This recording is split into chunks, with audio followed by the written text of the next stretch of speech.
Hey Guardians, and welcome back to the channel. Today's video is going to be a tips and tricks guide to Ghosts of the Deep on Ultimatum difficulty. My hope is that this video will be able to help you get your own clear of the dungeon before the end of the week. My team and I have run this a fair bit over the past week and have helped out a lot of players get through it, and we've noticed that a few strategies work better than others at keeping everyone alive and maintaining gold throughout an encounter to earn the double perk Adept rolls. So I wanted to share them with you in the hopes that it helps your own team get a gold run of the dungeon. Since this reset, the drop rate has been increased, so it's now even more beneficial to try and get a completion if you're chasing those Adept rolls. Before I jump into the video, I want to thank everyone for the support on the last video and the channel so far. We're almost at 500 subscribers, which is a small milestone for some, but it feels like a massive step for me. So thank you again. As always, if you find this video helpful, please leave a like, and if you find the rest of my content helpful or enjoyable, please consider subscribing as well. Now, in the Ultimatum version of the first encounter, it's very straightforward. The main challenge we faced was the timer. You need to move quickly through the encounter and have efficient ad clear as you go. The biggest threat any of us faced were the moths. These things deal so much damage and always feel like they come out of nowhere, which is a really frustrating feeling. So my suggestion for first encounter is to run anything that does decent damage and has great ad clear as well. Things like Consecration on Titan and Lightning Surge on Warlock are going to be great options for dealing high damage to groups of ads. With the right perk and exotic setup, they are fantastic options to run in this dungeon. However, because they are melee builds, you need to be extra careful when you decide to rush in, as the moths may get caught in the crossfire and detonate on top of you. I wouldn't recommend the Storm's Keep barricade build in this encounter, as you have to move around so frequently you won't see much benefit from this build. You will be far better off running things that fit the run and gun playstyle.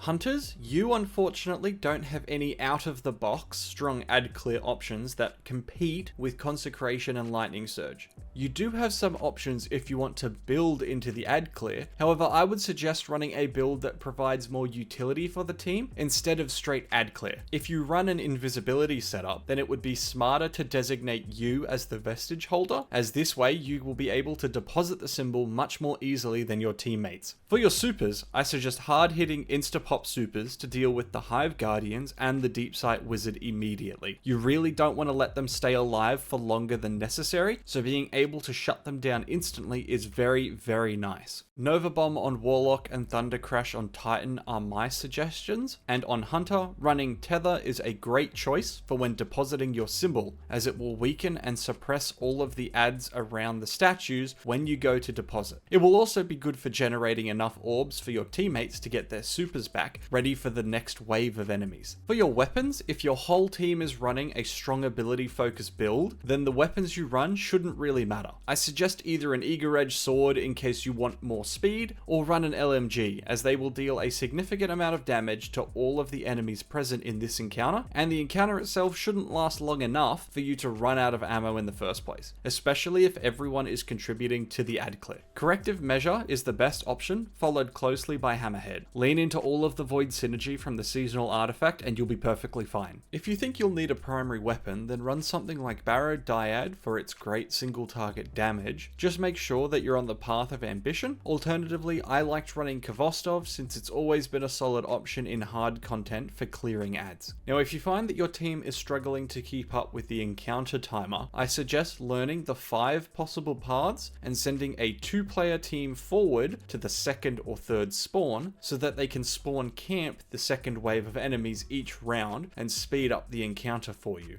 This can save you a fair bit of time if you've been struggling. Outside of this, you just have to move quickly and efficiently through the encounter until you complete 3 waves. Nothing has changed mechanically through this underwater section. Your oxygen tank will drain slightly quicker than the regular mode, and the overshield you gain from being underwater is reduced because of the activity level, similar to how Nightfalls work between Master and GM level. Higher mobility will actually help you move faster when underwater because you are technically walking, and since mobility is actually the stat that affects your strafe speed, which is walking speed, this is why it helps you underwater. So keep that in mind if you feel that you're struggling struggling to make it to certain oxygen bubbles. The slight boost in your speed is not going to be a substantial difference, but it might just be enough of a boost that it can give you some more leeway if you make any mistakes. If one of your fire team dies during the large drop down section, their revive can be placed in an essentially unreachable position. It is possible to progress without wiping though. If you move forward to the next load zone, it will push the dungeon checkpoint forward and respawn your teammate automatically. Now, if your team wipes, everyone will be moved forward to the latest checkpoint, saving you the time and effort of redoing the large drop down if that's what you just completed. This also applies when you kill the Hive Acolyte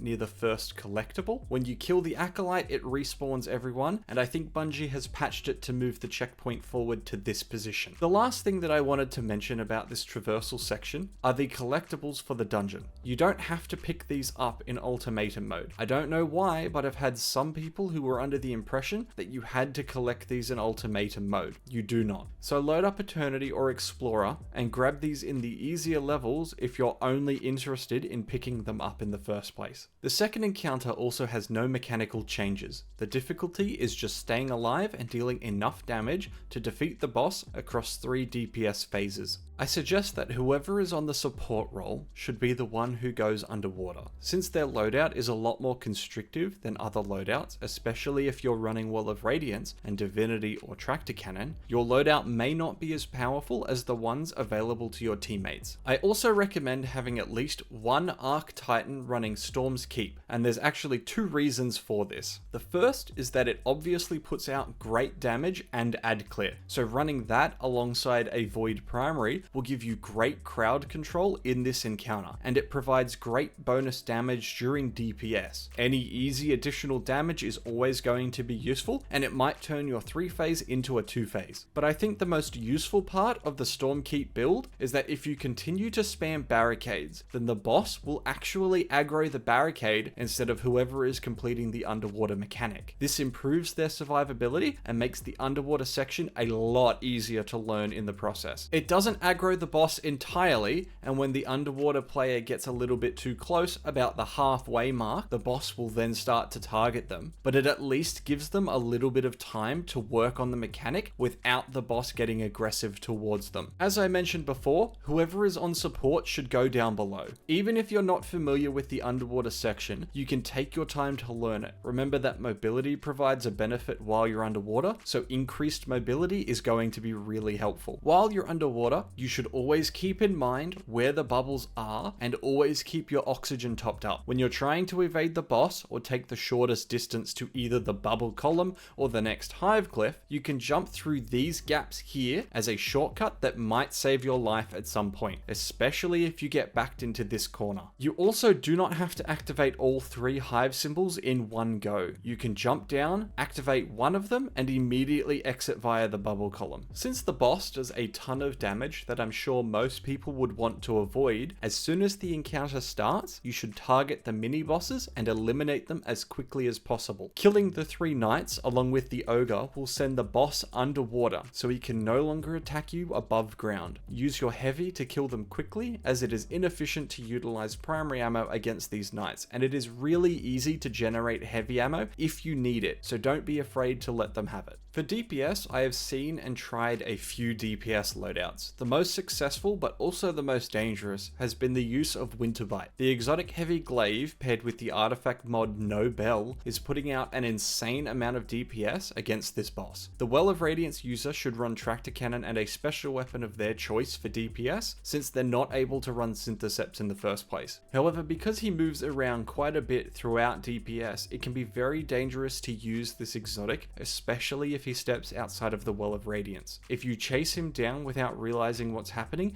you could just get sniped by one of the ads. I have managed to get the 1-phase with this loadout, so if damage is your issue, then you should try this setup. The other damage loadout that I've tried and I'd like to suggest is Lord of Wolves. It's a similar setup to Winterbite, except using Lunafaction boots and Divinity to apply the debuff and range needed for Lord of Wolves to remain effective. This DPS option is safer than Winterbite because you don't need to leave the well in order to continue DPSing the boss. However, given that it has just recently been nerfed, you might end up doing 3 DPS phases instead of 2.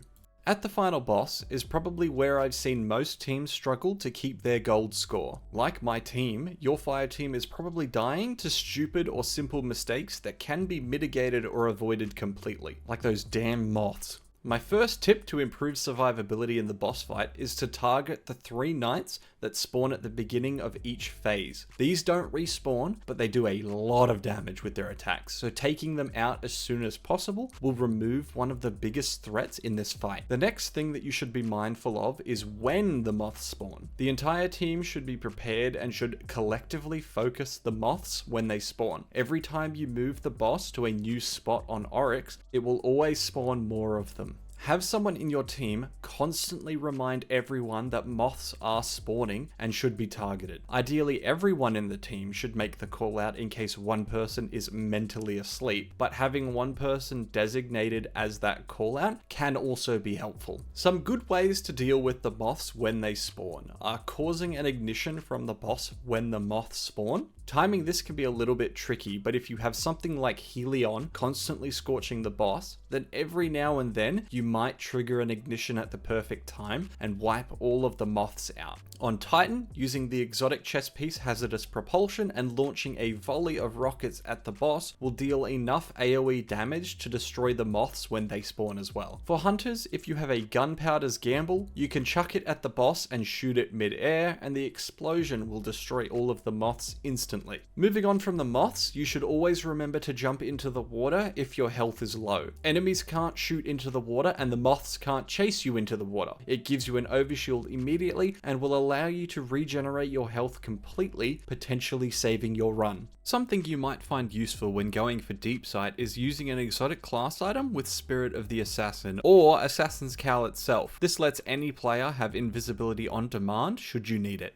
Now, the most important tip that I can give you for this encounter is that when your team finishes the triangle mechanic and starts working on the Hive Lightbearers, the Warlock should stay in the main room and stand above Oryx's head. From here, their only job should be to hold the boss's attention. They shouldn't go fight Hive Lightbearers, they shouldn't ad clear if they don't have to. The only thing they need to worry about is keeping the boss's aggro. By holding the boss's aggro, you make it much safer for your team to come out of the side rooms, grab deep sight, and deposit their buffs without being absolutely obliterated by the AC-130 in the middle of the arena. The best way to keep the boss's attention is to constantly shoot the boss with a primary from the top of Oryx's head. Here you can take advantage of a few of the head glitch spots so you'll be safe from a lot of the ads and can safely annoy the boss. If you are the person who is taking aggro, then just remember that every time your team deposits a buff at one of the symbols, some thrall will spawn right behind you. So don't let them sneak up on you and be prepared